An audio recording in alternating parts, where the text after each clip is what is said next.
دانیہ قرآن academy. یہ قرآن وہ رستہ دکھاتا ہے جو سب سے سیدھا ہے، اور مومنوں کو جو نیک عمل کرتے ہیں بشارت دیتا ہے کہ ان کے لیے اجر عظیم ہے۔ نحمده ونصلي على رسوله الكريم اما بعد فاعوذ بالله من الشیطان الرجیم بسم اللہ الرحمن الرحیم۔ السلام علیکم ورحمۃ اللہ وبرکاتہ۔ امید ہے آپ سب خیریت سے ہوں گے، انشاءاللہ جہاں ہوں گے ایمان اور صحت کی نعمت سے مالا مال ہوں گے۔ ہاں جی، تو آغاز کرتے ہیں ہم اپنے آج کے سبق کا دعاؤں کے ساتھ۔ تو چلیے شروع کرتے ہیں۔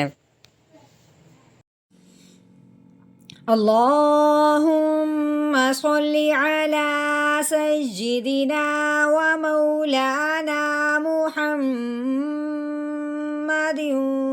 وعلی آل سیدنا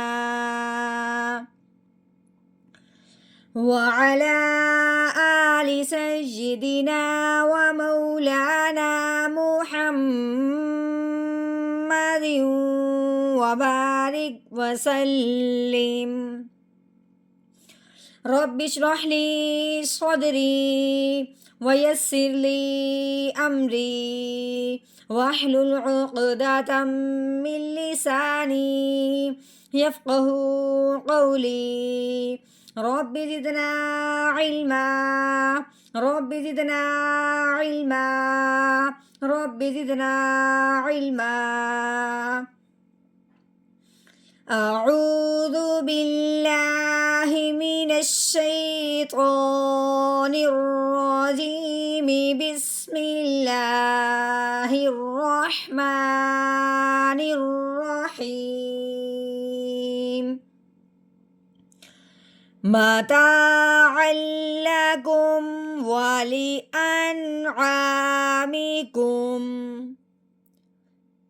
متا کیسے پڑھا جائے گا؟ میم کے اوپر جو شاد لگی ہوئی ہے اور اس کے اوپر زبر لگی ہوئی ہے۔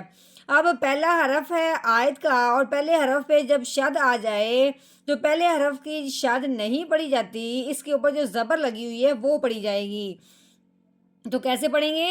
میم زبر ما، تا کے اوپر زبر ہے، آگے کیا ہے؟ الف۔ الف سے پہلے حرف پہ جب زبر آ جائے تو اسے ایک الف کے برابر لمبا کیا جاتا ہے۔ اب ہم نے اس الف کو لمبا کرنا ہے تا کو اس کے ساتھ ملاتے ہوئے، تو کیسے پڑھیں گے؟ تا الف زبر تا متا۔ اگر عین کے اوپر لگی ہوئی دو زبر ہوں، دو زیر ہوں یا دو پیش ہوں، اسے تنوین کہتے ہیں۔ اب تنوین کو آگے ملائیں گے کیونکہ لام کے اوپر کیا لگی ہوئی ہے؟ تین دندوں والی شاد۔ تو کیسے پڑھیں گے؟ عین لام دو زبر عل متاعل، لام کے اوپر زبر ہے، لام زبر لا متاعل لا، کاف کے اوپر پیش ہے، آگے میم کے اوپر جزم آنے کی وجہ سے میم ساکن ہو گیا۔ اب ہم نے کاف کو میم ساکن کے ساتھ ملانا ہے۔ کیسے؟ کاف میم پیش کم متاعا لکم، واو کے اوپر زبر ہے، واو زبر وا، لام کے نیچے زیر ہے، لام زیر لی والی، آگے یہ الف ہے، الف کے اوپر زبر آنے کی وجہ سے الف کو حمزہ بنائیں گے۔ الف کے اوپر زبر زیر پیش آ جائے اس الف کو الف نہیں پڑھتے، اس الف کو حمزہ پڑھتے ہیں۔ اس حمزہ کو پڑھنے سے پہلے جب آگے دیکھا ہے، آگے نون کے اوپر جزم آنے کی وجہ سے نون ساکن ہو گیا۔ نون ساکن کو جب بھی پڑھا جاتا ہے اگلے حرف کو ضرور دیکھا جاتا ہے۔ اب جاننا یہ ہے کہ نون ساکن کو پڑھنے سے پہلے اگلے حرف کو کیوں دیکھا جاتا ہے۔ تو سب سے پہلے آپ نے یہ جاننا ہے کہ نون ساکن پہ غنہ کرنا ہوتا ہے یا نہیں کرنا ہوتا۔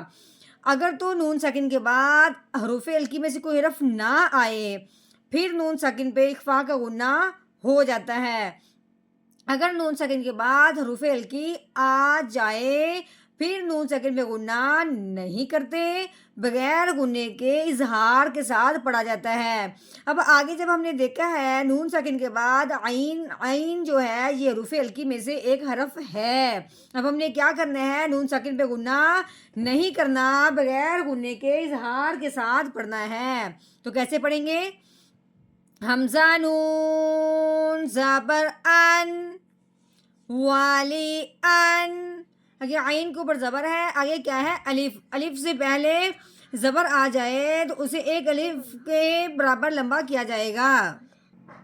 اب ہم نے اس کو کیسے ایک الف کے برابر لمبا کرنا ہے؟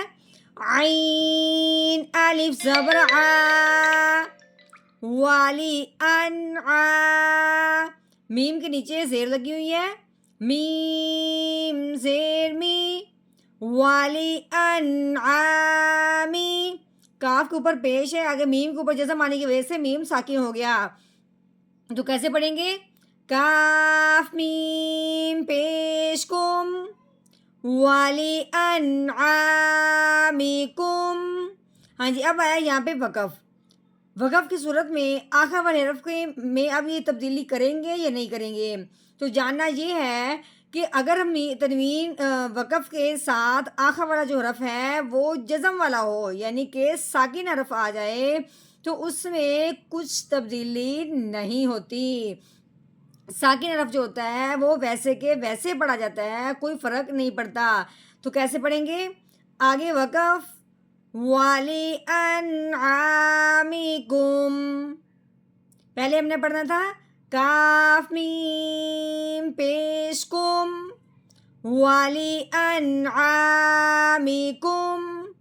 آگے وقف، والی انعامیکم،